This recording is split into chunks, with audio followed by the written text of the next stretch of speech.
Last week, Joe Biden called on Congress to end fossil fuel subsidies, which have now topped $40 billion. I love this story.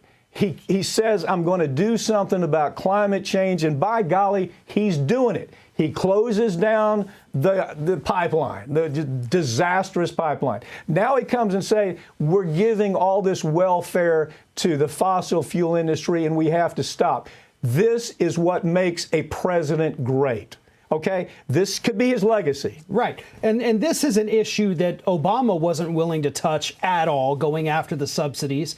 And, you know, I do like to point out the fact you and I have been doing this for over 16 years. When we first started talking about this 16 years ago, the fossil fuel subsidies were $4 billion a year.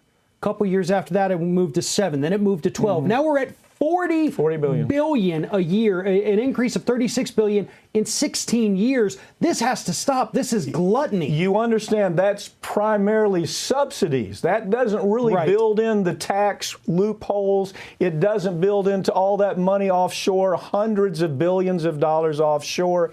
But you know what? The guy came to office and he said, I'm going to do something about it.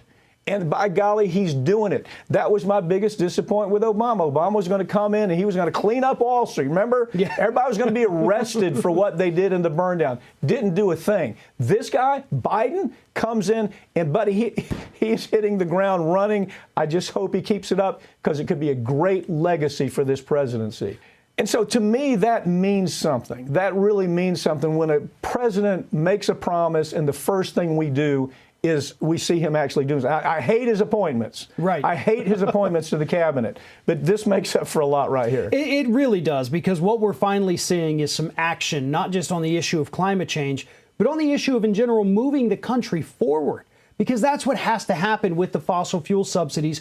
You have to end the subsidies, and you have to let this industry go away in order to make room for the new renewable energy industry. And you do that by funding a jobs program, which needs to happen. Get those fossil fuel workers into renewable so there's no loss of jobs.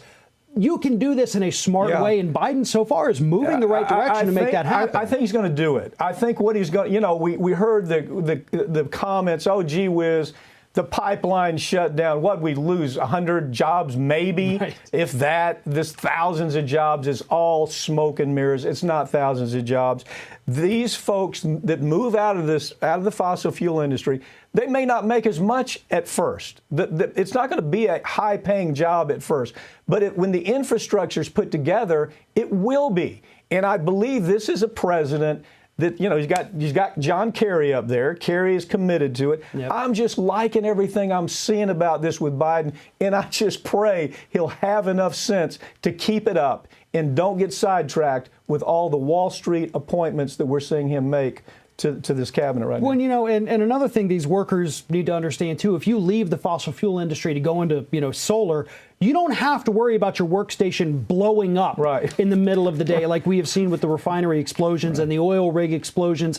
Suddenly, the thought of maybe I'm not making it home tonight, you can have a little bit more peace of mind, and that's also worth it. You know, you're not working for the bad guys anymore. You're making a better future, and you're going to live. It sounds almost sophomoric to say bad, but it is bad guys. Yeah. These are guys that have lied to us for decades and decades, and they understood exactly what was happening with climate change. I love what this guy's doing. I just hope he'll keep it up.